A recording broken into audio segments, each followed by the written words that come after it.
Pane picture very very toxic and painful muri Zimbabwe. Tichiona maofficer kana kuti magadjeri akabata a 1-year-old child. Picture iroragwadza vanhu vazhinji kunyangwe neratondigwadza. Noda kuti muri Zimbabwe munyasi kuona a 1-year-old child achibatwa nemagadjeri.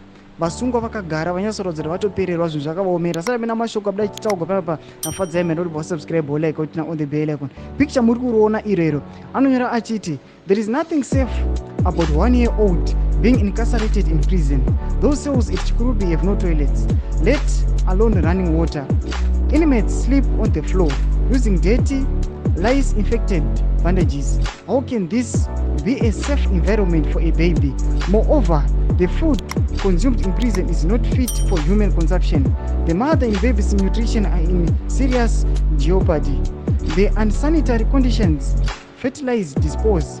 Is this what you define as a safe and supportive environment for a baby? Anoposta picture mnyona these guys vakatogara panze havazi kwanisa kupinda mukati. Noda kuti environment moze yemukati ndio yadescribe nafadza yemera vachiti aiwa iri infected. Food nyangu yavanodya haizi necessary kana kuti haizi healthy for a 1-year-old child. Tinoona vakatogara pasi ratidza kuti vatori pa shade of a building, hapana miti uye mwana akatobatiwa nemagadjeri. Magadjeriwo hapana zvavangaita, vari pabasa, havasi to be blamed, but vanenge vachitoona the situation votobata the 1-year-old child. Tiudzei mafungiro enyu. Muri kuona vana mai vakatopererwa. Pinai mucomment section medu, musangana kusubscribe, kulike, chinotina on the bell icon.